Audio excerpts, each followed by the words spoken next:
Commissioner, we're here, as you say, on an actual construction site, 3,500 construction jobs and 1,000 permanent jobs. Right. That's the bottom line from the county's perspective, isn't it? That's huge. That's absolutely incredible. And I mean, MGM has been a great partner. I mean, they stepped up in the darkest part of the recession. MGM is the one that kept going with City Center and kept people employing, and now they're a partnership with AEG Group to imagine, you know, a $375 million arena is going to be right behind us on this parcel here, and it is 3,500 construction jobs, and you see men and women out here today, you know, that are actually beginning to move the dirt and the steel and to get things ready. So it's exciting. I mean, it's going to be a great opportunity, and sometimes people lose sight of the fact these aren't numbers, the 3,500 or the 1,000. These are families. These are individuals that, you know, moms and dads that support kids that go to our schools and play in soccer leagues and little leagues, and that's a great thing. So they really stepped up as our great community partner.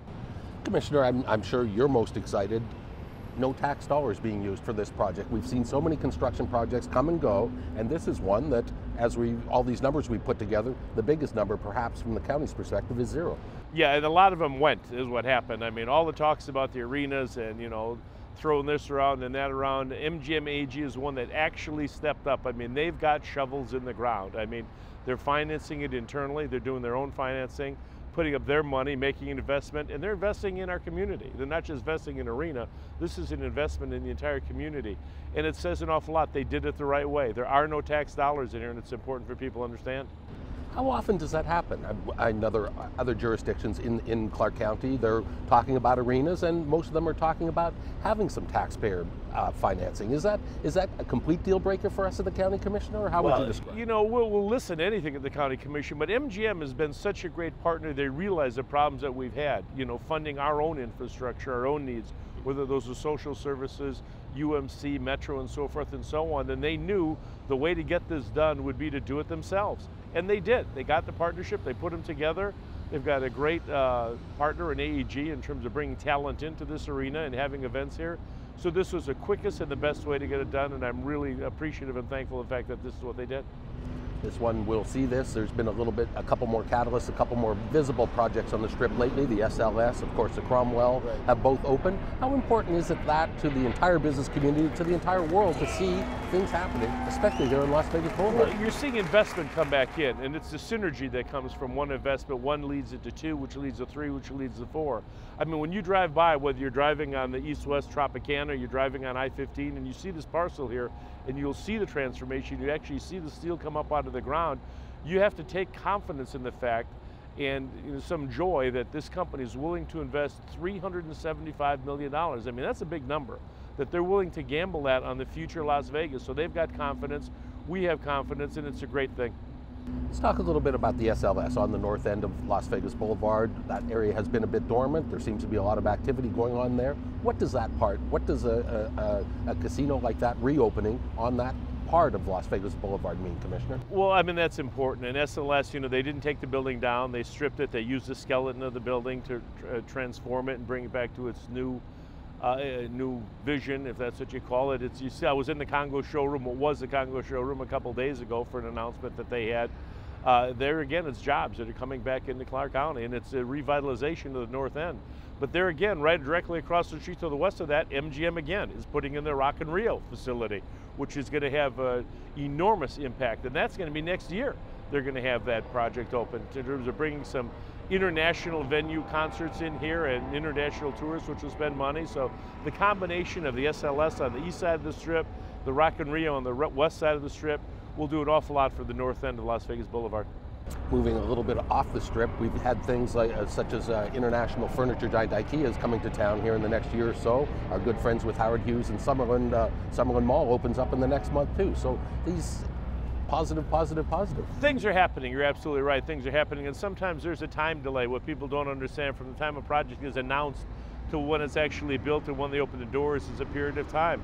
This one you're looking at about a year and 9 months or 2 years before we'll actually have an event inside of this venue. SLS was a year or two in its development. The same is true with IKEA. They break grounds, getting the permitting, the construction, it takes time, but they're all in the pipeline, and they'll slowly start coming out, and it's a good thing. While they're in the pipeline, it's creating construction jobs. Once it's done and it's completed, then the permanent jobs come on the line. So it's a real positive for our community. Commissioner, you and your colleagues, of course, are stewards of the Las Vegas Strip. One thing you're talking about now is a potential glass ordinance on Las Vegas Boulevard. Tell me about that. What's the genesis of that? What are you trying to accomplish? How do you think this is What had happened is a couple of years back, we put together a working group with some of the hotel properties, some of the interested properties, the retailers that are on Las Vegas Boulevard, of course, Metro, some of our constituency groups, to try to do what we could, because we'd gotten complaints about the Strip that it had kind of gone its own way for a while. There was too much congestion on Las Vegas Boulevard. We did a pedestrian traffic study to find out where there's pinch points are to keep traffic going. And Metro came to us, and one of the problems we had was glass on Las Vegas Boulevard for two reasons. One is it was used in several incidents as a weapon, that people would actually take one of those beer bottles, crack it, break it, and it's, obviously very dangerous at that point. Others were people were accidentally dropping bottles, and you drop a bottle or a glass and it shatters on the street, nobody's going to bend down and pick up the fragments. Then you've got people walking around with sandals, open-toed shoes, getting cuts. So it's a safety issue and a cosmetic issue to hopefully get the glass off the street. Now, we don't want to negatively impact businesses in working with them in terms of developing the actual rules that'll help them to comply and not be too costly at the same time. Because we still want, this is still Las Vegas, we want people to be safe, but at the same time, if they want to enjoy an adult beverage while they're walking from one property to the next, that's still what you're trying to do? Absolutely, that's what we're looking forward to. But most of the companies have come up with either the plastic bottles like you see on the Strip, or the aluminum bottles that you'll see, or the to-go cups that they give you when you leave a lot of the establishments. It's just the glass that we don't want because it's dangerous. It's the same way they don't allow glass around a swimming pool. When people got bare feet, it's a difficult situation and it causes some injuries, and we're doing everything we can to make the Strip safer and more accessible and prettier.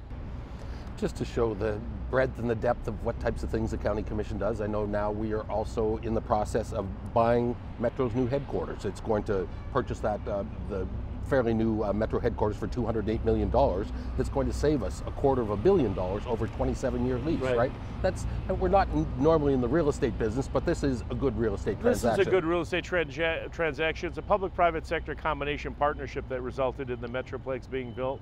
There were a couple windows in the contract that allowed for the county to come in, step in, and become the landowner, to purchase it from the Fine Group, which we did. And the rent on the property, our rent payments were in excess of $1 million a month. So we get in there and we'll be able to buy it on our dollar, and get the return on the money, and hopefully in the long run save the taxpayers money by reducing our ongoing expenses in the future. So it's not going to make any difference to the taxpayers or to the men and women at Metro? This is just a real estate transaction? This is a real estate transaction that ultimately it won't make any difference in Metro. They're still going to be the tenant. But all it's going to do for the residents is, in the end, save them money in terms of taxes.